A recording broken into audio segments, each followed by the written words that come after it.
My name's Ethan Caldwell, and I'm a regular guy from a small town in Ohio. I've been married to my wife, Tara, for 9 years.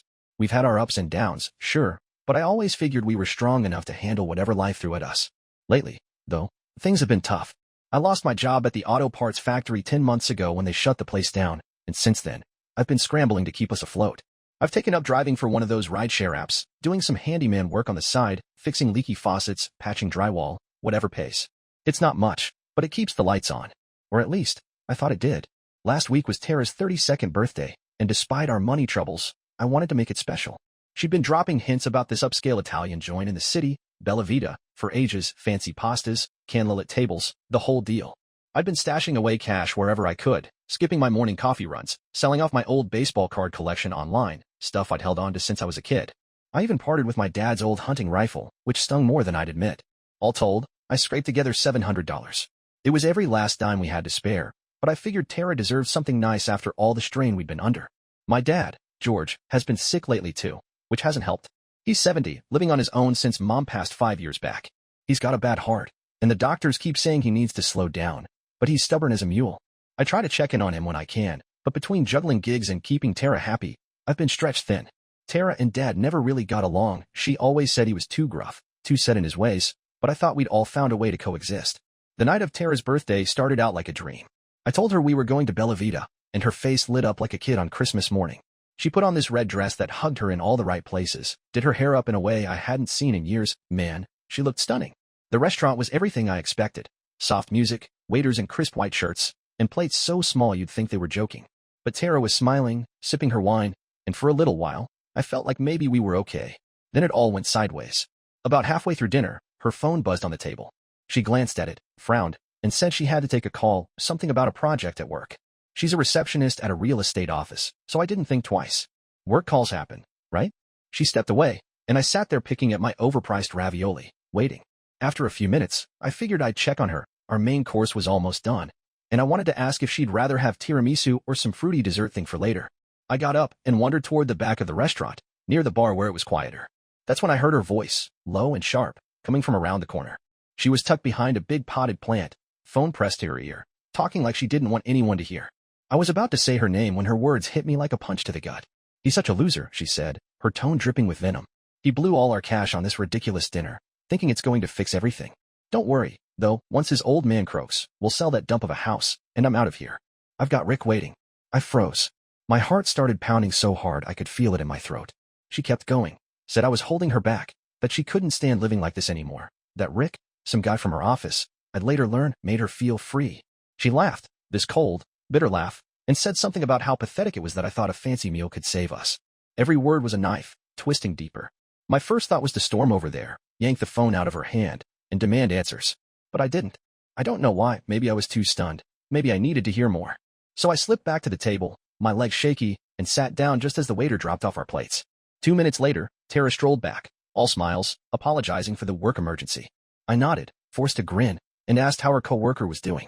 She waved it off like it was nothing. Inside, I was a volcano ready to blow. But I didn't let it show, not yet. When the waiter came by with the dessert menu, I ordered both options, just to see what she'd do. Tara smirked and said we couldn't afford it. I looked her dead in the eye and said, "It's your birthday, let's splurge." She shrugged, clueless, while I sat there thinking about how she was betting on my dad's death to fund her escape. We finished dinner, and I paid the bill, watching that $700 vanish hurt worse than ever. I tipped the waiter decently, though. He didn't deserve my mess. On the drive home, Tara babbled about how great the night was, texting someone the whole time. I gripped the wheel so tight my hands ached, but I kept my mouth shut. When we got home, she tried to get cozy, but I couldn't even look at her. I went through the motions, then lay awake all night, her words echoing in my head. Once his old man croaks, I'm out of here. By morning, I knew one thing for sure. This wasn't over. Tara thought I was some chump she could play, but she just lit a fire under me. I wasn't going to let her walk away with my dad's house or my dignity. Step 1 was protecting him. Step 2? Figuring out how deep this hole went. I'd deal with Tara later, and when I did, she'd regret underestimating me. I'm Ethan Caldwell, and if you're just tuning in, my life's gone off the rails. Last night, at my wife Tara's 32nd birthday dinner, I overheard her on the phone plotting to ditch me and cash in on my dad's house once he dies. 9 years of marriage, and she's been playing me for a fool. I didn't sleep a wink after we got home from Bella Vita, too busy staring at the ceiling, replaying her words in my head like a broken record. He's such a loser. Once his old man croaks, we'll sell that dump. By the time the sun came up, I wasn't just hurt, I was mad. The kind of mad that makes you sharp, focused, ready to fight. Tara left for work around 8 that morning, same as always. She's a receptionist at Harper Realty, a small outfit in the city. She kissed me on the cheek, said she'd be home by 6, and told me to have a good day, like nothing was wrong. I mumbled something back, keeping my face neutral, then watched her pull out of the driveway in her beat-up Honda. The second she was gone, I grabbed her phone charger off the nightstand. She'd left it behind, probably figuring she'd use the one at the office. Lucky for me, her phone backs up to our shared laptop every time she plugs it in at home. I wasn't about to waste that chance. I fired up the laptop in the living room, my hands shaking a little as I logged in. We've got one of those cloud accounts where all our stuff syncs, photos, texts, the works. Tara's never been big on tech, so I figured she wouldn't have bothered hiding much. I was right. It took me 10 minutes to find the backup from 2 days ago, and when I opened her messages, it was like stepping into a nightmare I couldn't wake up from. There they were, hundreds of texts between her and this Rick guy. Rick Delaney, her coworker. I'd met him once at some office Christmas party a couple years back, tall, slick, the kind of guy who wears too much cologne and calls you buddy while smirking. The messages went back 7 months, right around when I lost my factory job. They started off flirty, little compliments, jokes about work, but by January, they'd turned into something else. Plans. Big plans. One text from Tara, dated February 3rd, hit me like a brick. Ethan's drowning without the job. Keep saying we'll figure it out, but I'm done waiting. Your place still open? Rick's reply. Anytime, babe. Just say the word. It got worse. By March, they were talking about my dad's house, 3 bedrooms, paid off, sitting on a half-acre lot just outside town. Tara wrote, George won't last much longer with that ticker of his. We sell that place, split the cash, and start over somewhere warm. Florida, maybe. Rick shot back. Hell yeah. Ditch the dead weight, and we're golden. I sat there, reading it all, feeling my stomach churn. There were pictures too, selfies of them at some bar, her arm around his neck, him grinning like he'd won the lottery. One message from last month had Tara saying he's clueless. Sold his rifle to pay bills while I've got $5 grand stashed already. $5 grand? We were barely scraping by, and she had $5 grand hidden somewhere? I kept scrolling, screenshotting everything, sending it to my email so she couldn't delete the evidence later. Around noon, I drove out to see my dad. His place is a 20-minute haul down a winding county road, past cornfields and rusty barns. He was out front when I pulled up, tinkering with his ancient lawnmower, grease smeared on his hands. He's a big guy, broad shoulders, but he's thinner these days, his flannel shirt hanging loose. Hey, kid, he called, wiping his brow. You look like hell. What's eating you? I didn't sugarcoat it. Standing there in his gravel driveway, I laid it all out. The dinner, the phone call, the text about his house. His face went hard, jaw tightening, but he didn't interrupt. When I finished, he spat into the dirt and said, I knew that girl was trouble from day one. Too damn sneaky. What's your next move? First, we protect you, I told him. She's not getting her hands on this place. After that, I figure out how to hit her where it hurts. Dad nodded, slow and deliberate, then clapped me on the shoulder. Good. Let's get to it. We went inside, and over coffee at his chipped kitchen table, he dropped a bomb of his own. She's been calling me lately, he said. Every couple weeks. Asking how I'm feeling, if I've got my will sorted. Last time, she offered to help me with the paperwork. Said it'd be easier if she was on the deed, you know, for when I'm gone. He snorted. Told her I'd think about it just to shut her up. I felt the anger flare up again, hotter this time. Tara hadn't just been plotting behind my back. She'd been working my dad, too, playing nice while sharpening her knife. That settles it, I said. We're locking this down. Today. Dad's buddy Pete is a retired lawyer who still does favors for folks around town. I called him right then and there, explained the situation. Pete's gruff, no nonsense, and he didn't waste time. Bring George over this afternoon, he said. We'll set up a trust for the house. Tara won't touch a penny of it, legal or not. I thanked him, hung up, and looked at Dad. You good with this? He grinned. First time I'd seen him smile all day. Hell yes. Let's bury her plans 6 feet deep. By 4, we were at Pete's house, a little brick rancher with a sagging porch. He walked us through it. The house would go into a trust, Dad as the beneficiary, me as the trustee. If anything happened to him, it'd pass to me, no loopholes. Tara's name wouldn't even come up. We signed the papers, shook hands, and for the first time since last night, I felt like I was taking control. Driving home, I started piecing together the rest. Tara was due back in a couple hours, and I needed to play dumb, keep her thinking I was still the clueless husband she laughed about. But I wasn't done digging. That $5 grand she mentioned?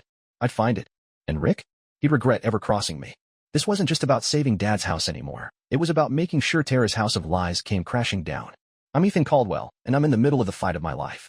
My wife Tara's been scheming to ditch me and sell my dad's house once he passes, all while cozying up to her coworker Rick. I've already locked Dad's place in a trust with Pete's help, but I'm not done yet. She's got $5 grand stashed somewhere, money I didn't even know we had, and I need to find it before she figures out I'm onto her. After leaving Pete's, I swung by the bank where we've got our joint checking account. It's a little branch on Main Street, the kind where the tellers still know your name. I walked in, palms sweaty, and asked to see our statements from the last year. The lady behind the counter, Mary, gave me a funny look but pulled them up. I've got every right to see it. My name's on the account too, but I still felt like a thief sneaking around. What I found made my blood boil. While I've been pinching pennies, Tara's been siphoning cash into a separate savings account I didn't know existed. It started small, $50 here, $100 there, but over the last 6 months, it added up to $5,200. The statement showed transfers from her paycheck, plus a couple big deposits labeled bonus that she never mentioned. Meanwhile, I'm out there driving strangers around at 2 a.m. just to cover the electric bill. I printed copies of everything, thanked Mary, and headed home with a fire in my chest. Tara was already there when I pulled in, stirring something on the stove, spaghetti, by the smell of it. She smiled at me, all innocent, and asked how my day was. I swallowed the urge to throw the bank papers in her face and said, "Rough. Been running around for work." She nodded, like she cared, and went back to cooking. I watched her, wondering how she could stand there lying to me without flinching. That night, I waited until she was asleep, snoring softly beside me, before slipping out of bed. Her purse was on the kitchen counter, and I dug through it, quiet as a mouse. Inside her wallet, I found a debit card for that secret account, tucked behind her driver's license. I memorized the number, put it back, and grabbed my phone. In the living room, I logged into our bank's app using her card details and my best guess at her password, Rick123.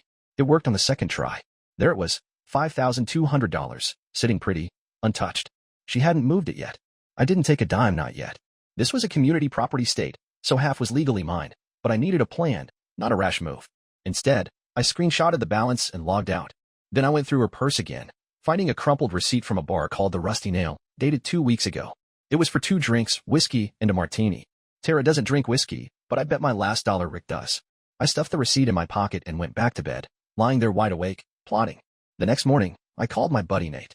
He's a mechanic, but he's also a wizard with computers, fixed my laptop once when it crashed, and I lost half my rideshare records. I met him at his garage, a greasy little shop off Route 12, and spilled everything over a couple of lukewarm beers. "I need to know more about this Rick guy," I said. "And what else Tara's hiding." Nate grinned, cracking his knuckles. "Give me her phone number and an hour." He hooked me up with some software that pulled deleted texts from her cloud backup, stuff she thought was gone forever. By noon, I had a goldmine. Messages between her and Rick, going back months, full of details she tried to erase. One from April, "Ethan's dad keeps hanging on. Annoying as hell." Rick's reply, "Patience, babe. We'll be sipping cocktails in Miami soon." Another from last month, "Moved $5K to the savings. He's too dumb to notice." There were even plans for a weekend trip, some cabin by a lake, this coming Friday. She told me it was a work retreat. I thanked Nate with a 20 and a promise to buy him dinner later, then drove to Dad's. He was in the garage, messing with that lawnmower again, and I told him about the money and the trip. His eyes narrowed. "She's banking on me kicking the bucket, huh? Well, I ain't going anywhere yet." We agreed to keep quiet for now, let Tara think she's still in control.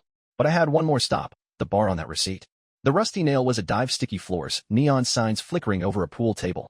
I went in around 3, when it was quiet, and showed the bartender the receipt. "You remember this night?" I asked. He squinted at it, then at me. "Yeah, couple weeks back. Pretty brunette with a loudmouth guy. They were all over each other in the corner. Paid cash, tipped lousy." I described Tara, and he nodded. "That's her." Driving home, I felt a strange calm settle over me. I had proof, texts, bank records, a witness. Tara was leaving for her retreat in 2 days, and I'd used that time to get ready.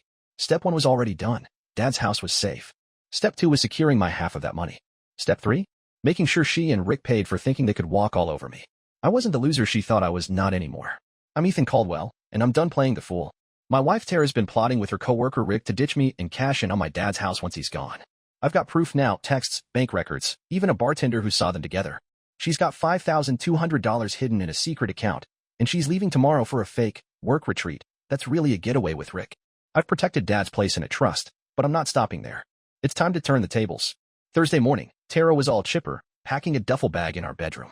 "This retreat's going to be good for me," she said, folding a pair of jeans I'd never seen her wear to the office. "Team building, you know?"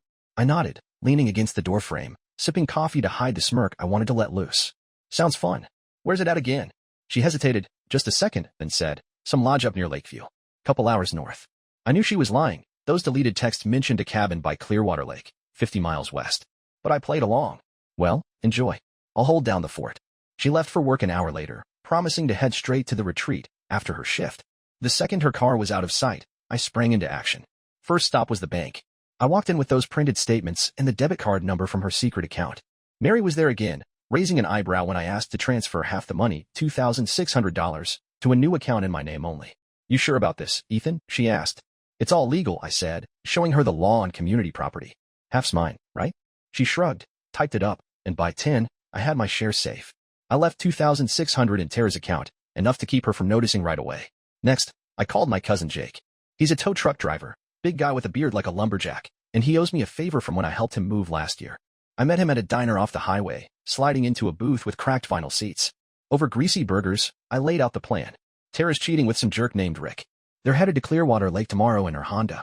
I need you to mess with her car, not break it, just strand her for a bit. Jake grinned, wiping ketchup off his chin. Say no more. Flat tire? Dead battery. Battery, I said. She won't know how to fix it, and it'll slow her down. He agreed to tail her from the real estate office Friday afternoon and pull it off. Back home, I dug deeper. I still had Nate's software running on the laptop, and it pulled more deleted messages. One from Rick, sent yesterday. Can't wait to get you alone. Ethan suspect anything? Tara's reply.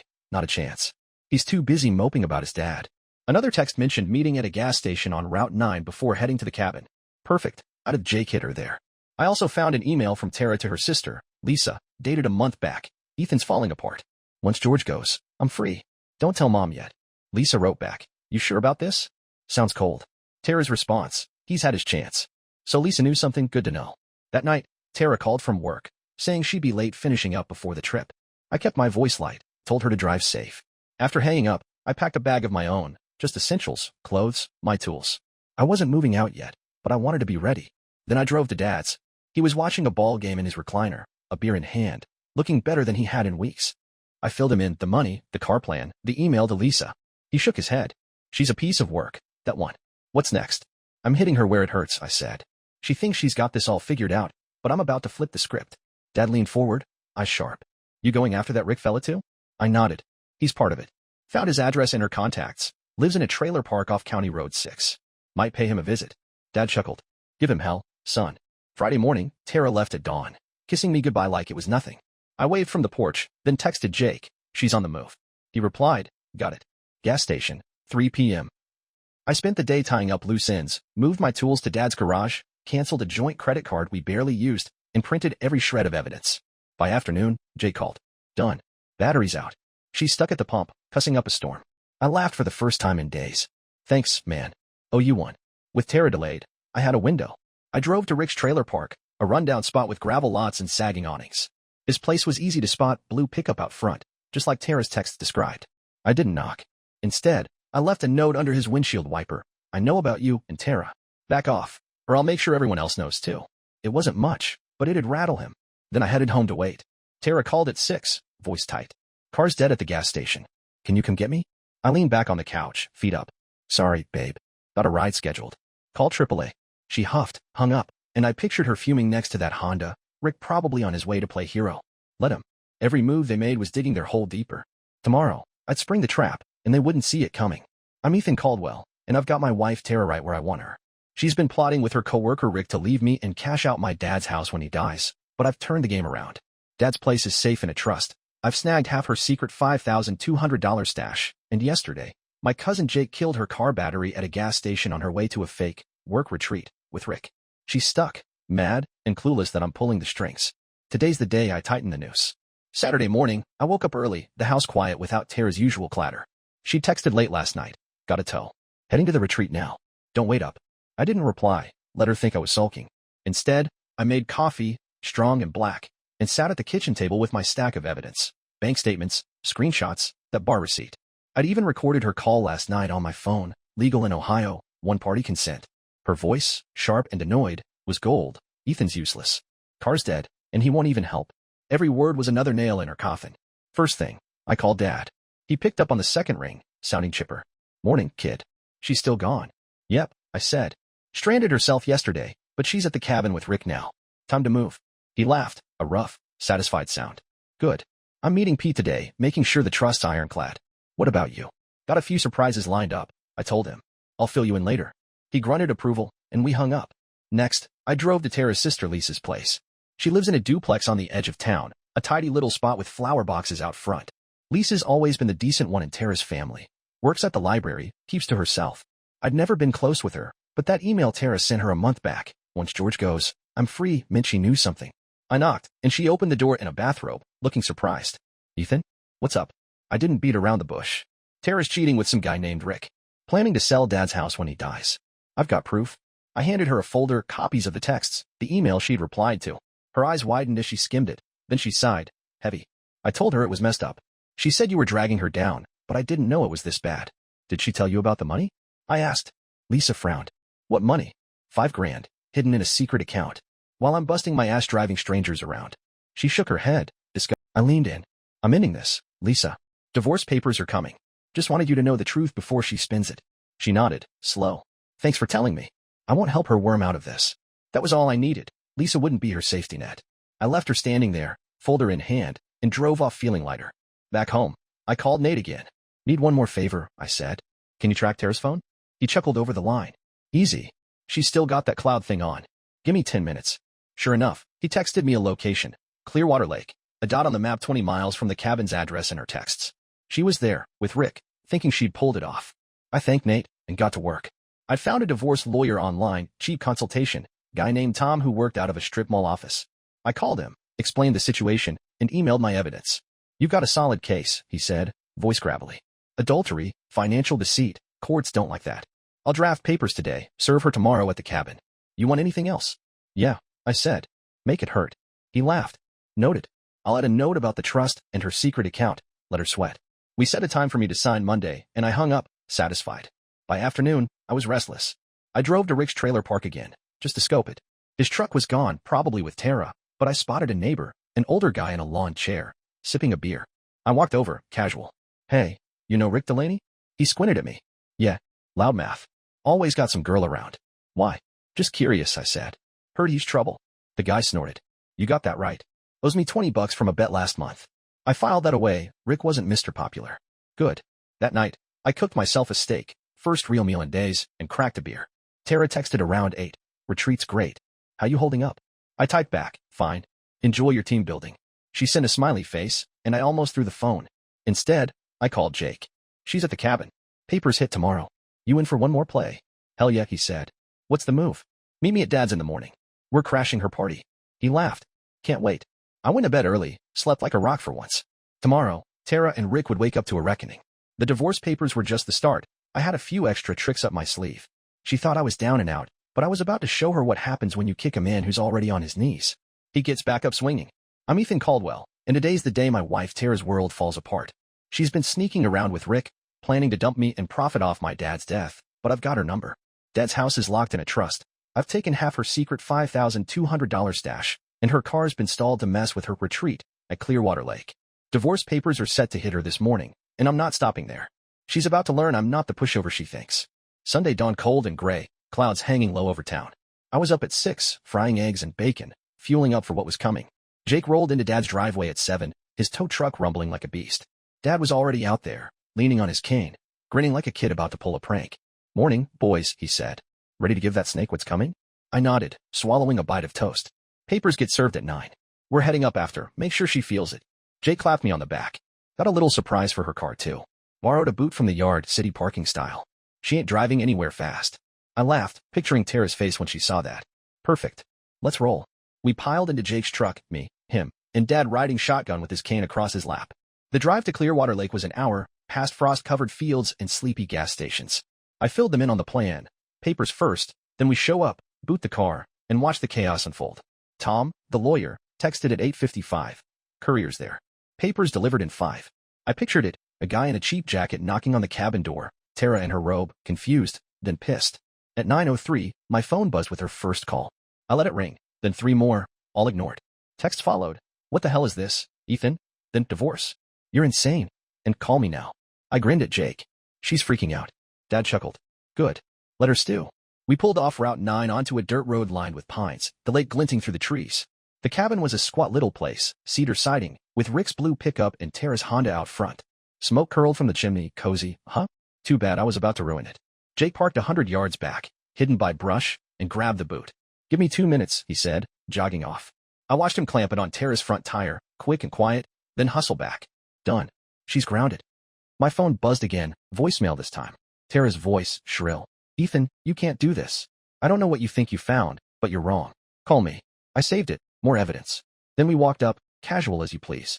I knocked hard, 3 times, and the door flew open. Tara stood there, Hair messy, eyes wild, clutching the divorce papers. Rick loomed behind her, shirtless, looking like he'd just rolled out of bed. What the hell, man? He barked. Morning, I said, calm as ice. Thought I'd deliver some news in person. You're done, Tara. I know everything. Rick, the money, Dad's house. It's over. She went pale, then red, stammering. You're crazy. This is a misunderstanding. I held up my phone, showing a screenshot of her text. Once George goes, we're free. Misunderstanding, huh? Explain that. Rick stepped forward, puffing his chest. Get out, or I'll make you. Jake laughed, cracking his knuckles. Try it, pretty boy. I tow cars bigger than you. Dad tapped his cane on the porch. And I'm still breathing, you vulture. House ain't yours. Tara's jaw dropped, eyes darting between us. Then she saw the boot on her car and shrieked. What did you do? Took precautions, I said. Half your secret account's mine, already moved it. Divorce is filed. Evidence is with the lawyer. Oh, and Lisa knows too. She's not bailing you out. Tara lunged at me, but Jake blocked her, gentle but firm. Rick grabbed her arm, muttering, calm down, babe, but she shoved him off. This is your fault, she yelled at him. I smirked. Trouble in paradise already? I tossed a USB drive at her feet. Copies of everything. Texts, recordings, bank stuff. That's for you, I said. Court's gonna love it. Enjoy your weekend. We turned to leave, her screaming after us. You'll regret this, Ethan. I didn't look back. In the truck, Dad slapped his knee. That felt good. Jake nodded. She's toast. Back home, I called Tom. She got the papers. Freaked out. What's next? She'll fight it, he said. But with this evidence, she's got no shot. I'll push for the rest of that account too. Fraud's a bad look. I hung up, satisfied. Tara's calls kept coming, 15 by noon, but I blocked her. Then I drove to the bar, the Rusty Nail, and found the bartender from before.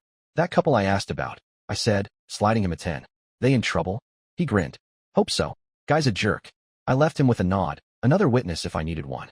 By night, I was at Dad's, eating chili he'd cooked. He looked at me, serious. You okay, son? I shrugged. Getting there. She thought she'd break me, but I'm still standing. He smiled, proud. Tomorrow, I'd finish it, cut her off for good. But for now, I savored the win. Tara's house of cards was down, and I'd lit the match.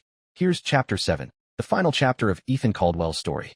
It's over 3,000 characters, written in the same first-person, simple American style, with no abbreviations and plenty of detail for AI voiceover. This wraps up the tale with a satisfying conclusion, distinct from the original, and ties up loose ends. Here we go. Chapter 7. Dust settles, new roads open. I'm Ethan Caldwell, and I've just burned my old life to the ground. My wife Tara's been plotting with her slimeball co-worker Rick to ditch me and cash in on my dad's house when he dies. I flipped the script, locked Dad's place in a trust, took half her secret $5,200 stash, and hit her with divorce papers at their little cabin getaway. Yesterday, me, Dad, and Jake crashed their party, booted her car, and left her screaming. Today, I'm finishing what I started. Monday morning, I woke up at Dad's place, the smell of coffee pulling me out of a dreamless sleep. My phone was quiet, Tara's number blocked, her calls finally stopped. I'd crashed in the guest room, my stuff still in boxes from the house I used to share with her. Dad was at the kitchen table, reading the paper, his cane propped nearby. Sleep okay, he asked. Like a rock, I said, pouring a mug. What's the word? He grinned. Pete called. Trust filed. House is untouchable. She's got nothing. I nodded, sipping the coffee, bitter, strong, just how I liked it. Step 1 was done. Now for the rest. I called Tom, the lawyer, at 9 sharp. She's been served, I said. What's her move? Tom's voice crackled over the line. Her office called me last night, some paralegal fishing for info. She's scrambling. With your evidence, though, she's got no leverage. I'm filing for the other half of that account today. Adultery and hiding money? Judge will eat it up. Good, I said. Keep me posted. Next, I drove to our old place. Well, Tara's now. The lease was in both our names, but I called the landlord Saturday, told him I was out. He'd grumbled, but agreed to let Tara take it over solo. I still had a key, so I let myself in. The place smelled like her perfume, floral and sharp, and it hit me hard. 9 years gone. I grabbed the last of my stuff, a toolbox, some clothes, my dad's old radio. Left her a note on the counter. Rinse yours. Utilities too. Good luck. Locked the door behind me and didn't look back. By noon, I was at the bank, closing our joint account. Balance was down to $50, enough for a laugh. Mary, the teller, shook her head. You've had a hell of a week, huh? You don't know the half, I said, pocketing the cash. With my $2,600 from Tara's stash and a few hundred I'd saved, I had breathing room. Not much, but enough to start over. Back at Dad's, Jake showed up with burgers from the diner. We ate on the porch, the sun breaking through the clouds. Heard from a buddy at the tow yard, he said, mouth full. Tara's car's still there, boot threw her off. She's pissed. I smirked. Let her be. She's got bigger problems. Dad chimed in. Like that Rick fella dumping her? I raised an eyebrow. What's that? He grinned. Overheard at the gas station this morning. Guy in a blue truck, sounds like him, bragging he cut her loose. Said she's too much drama. I laughed, loud and free.